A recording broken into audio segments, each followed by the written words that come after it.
नमस्कार। देवरिया की आवाज रेडियो केसरी से प्रस्तुत है स्थानीय हालचाल। पहले मुख्य हालचाल।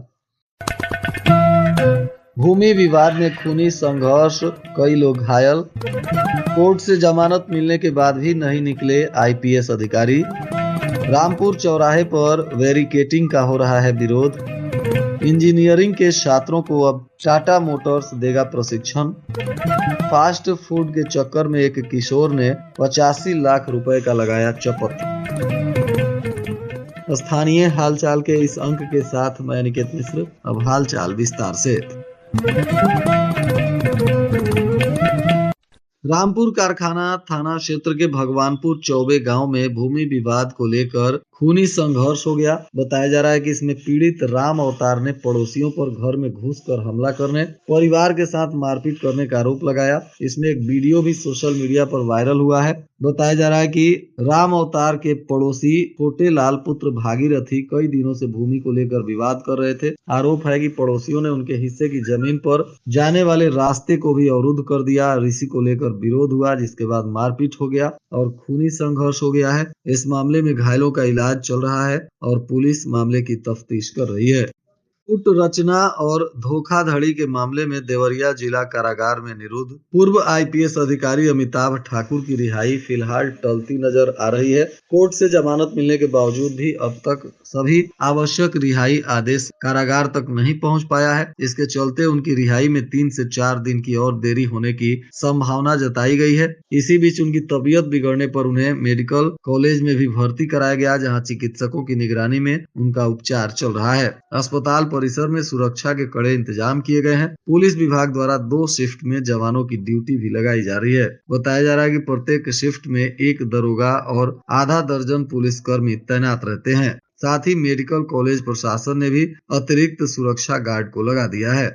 इंजीनियरिंग के छात्रों को आधुनिक और नई तकनीक से रूबरू कराने और उनकी ट्रेनिंग देने के लिए राजकीय पॉलिटेक्निक कॉलेज में ट्रेनिंग सेंटर का निर्माण कराया जाएगा। ट्रेनिंग सेंटर के निर्माण के लिए पॉलिटेक्निक कॉलेज के परिसर में भूमि को चिन्हित किया गया है। इस भूमि पर 7 करोड़ रुपए के लागत से आधुनिक ट्रेनिंग सेंटर के भवन का भी निर्माण होगा और उसमें आवश्यक मशीन स्थापित किए जाएंगे। ट्रेनिंग सेंटर का निर्माण टाटा टेक्नोलॉजी के द्वारा कराया जाना है। इंजीनियरिंग के छात्रों को आधुनिक और नई तकनीक का प्रशिक्षण देने के लिए टाटा टेक्नोलॉजीज द्वारा राजकीय पॉलिटेक्निक में ट्रेनिंग सेंटर का निर्माण कराया जाएगा।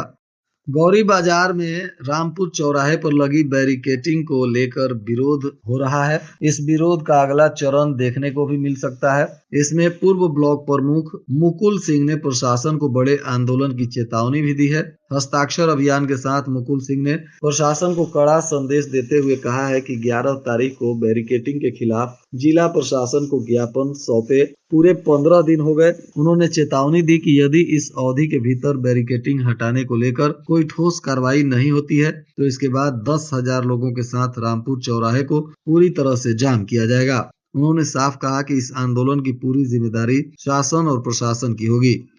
इधर जनपद से एक हैरान कर देने वाला मामला भी सामने आया। यहाँ मोमोज खिलाने का झांसा देकर युवकों ने वाराणसी के एक पुजारी के किशोर बेटे से 85 लाख रुपए के जेवरात की ठगी कर ली। जब परिजनों को इस बारे में पता चला तो उनके होश उड़ गए। पुजारी ने थाने में तहरीर दी है, जिसके बाद पुलिस एक युवक को और एक युवती को हिरासत में लेकर पूछताछ कर रही है। इनकी निशानदेही पर कुछ जेवरात बरामद भी किए गए हैं। बताया जा रहा है कि भगवानपुर तिवारी गाँव का यह मामला है। यहाँ के रहने वाले बिमलेश मिश्रा वाराणसी के एक मंदिर में पुजारी हैं। उनका नाबालिग बेटा गांव में रहकर कक्षा 7वीं में पढ़ाई करता है। कुछ दिनों से उसे मोमोज खाने की ऐसी लत लग गई कि वह हर दिन देवरिया कसिया मार्ग पर डुमरी चौराहे पर जाने लगा। वहां दुकान लगाने वाले 3 युवकों ने किशोर को अपने झांसे में ले लिया और कुछ लाने पर ही मोमोज देने की बात कही, जिसके बाद किशोर घर में रखे जेवरात निकालकर धीरे धीरे उन्हें लाकर देने लगा। बदले में वे उसे मोमोज खिलाते रहे। अलमारी में पुजारी के पत्नी और बहन के जेवरात थे।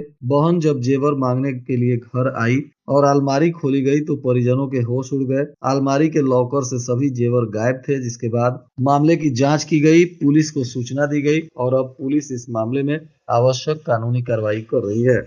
आम बजट में प्रत्येक जिले में एक गर्ल्स हॉस्टल बनाने का ऐलान किया गया है। जिले के गर्ल्स हॉस्टल बनने से दूर दराज से पढ़ने आने वाली छात्राओं को काफी राहत मिलेगी। वहीं अन्य जिलों से नौकरी के लिए जिले में आने वाली महिलाओं को भी इसकी सुविधा मिल सकेगी। जिले में संबंधित विद्यालयों के अलावा जिले में कहीं भी कोई गर्ल्स हॉस्टल का प्रबंधन नहीं है। ऐसे में दूर दराज के जिले के महाविद्यालयों और इंटर कॉलेजों में पढ़ने वाली छात्राओं को काफी परेशानी होती है। छात्राएं या तो प्रतिदिन बसों ट्रेनों से जाती हैं या फिर शहर में कहीं किराए का कमरा लेकर पढ़ाई करती हैं। हॉस्टल बनने से छात्राओं को काफी सहूलियत होगी।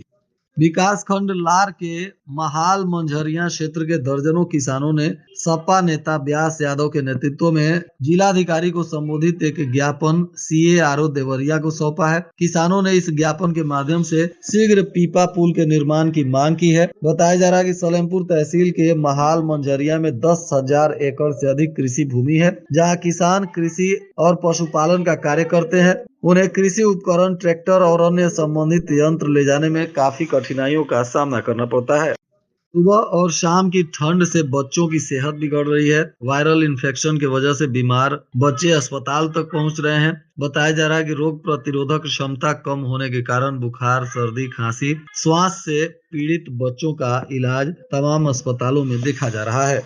ग्राम सभा शेरवा बभनौली को सलेमपुर देवरिया मुख्य मार्ग से जोड़ने वाली सड़क की हालत बेहद खराब है। सड़क पर बड़े बड़े गड्ढे हो गए हैं, जिससे आवागमन में भारी परेशानी हो रही है। यह सड़क यूनिवर्सल पब्लिक स्कूल के पास से गुजरती है। यहाँ सैकड़ों बच्चे प्रतिदिन पढ़ने आते हैं और ऐसे में इस खराब सड़क की वजह से बच्चों को भी भारी परेशानी होती है। ऐसे में सड़क सुरक्षा को मजबूत करने तथा सड़क दुर्घटनाओं की प्रभावी रोकथाम के लिए क्रिटिकल कॉरिडोर टीम को आधुनिक यातायात उपकरणों के प्रयोग की जानकारी यातायात उप निरीक्षक गुलाब सिंह ने दी। यह प्रशिक्षण थाना कोतवाली, गौरी बाजार, रामपुर कारखाना एवं रुद्रपुर की क्रिटिकल कॉरिडोर टीमों को दिया गया, जिसमें स्पीडोमीटर, ब्रेन एनालाइजर और बॉडी वॉर्न कैमरा के सही और प्रभावी उपयोग की जानकारी दी गई।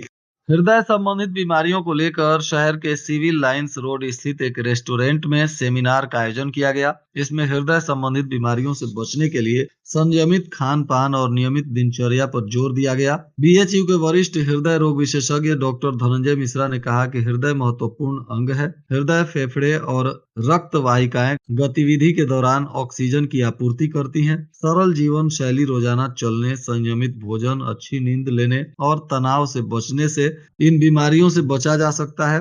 उन्होंने कहा कि स्वस्थ हृदय के लिए जीवन शैली को ठीक रखना जरूरी है।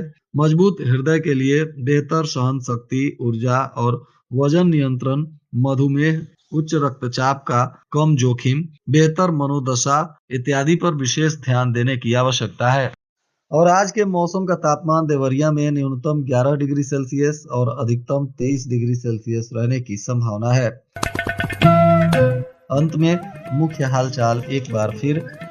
भूमि विवाद में खूनी संघर्ष, कई लोग घायल। कोर्ट से जमानत मिलने के बाद भी नहीं निकले IPS अधिकारी। रामपुर चौराहे पर बैरिकेडिंग का हो रहा है विरोध। इंजीनियरिंग के छात्रों को अब टाटा मोटर्स देगा प्रशिक्षण। फास्ट फूड के चक्कर में एक किशोर ने 85 लाख रुपए का लगाया चपत। इसके साथ ही रेडियो केसरी से प्रसारित स्थानीय हालचाल का यह अंक समाप्त हुआ। नमस्कार।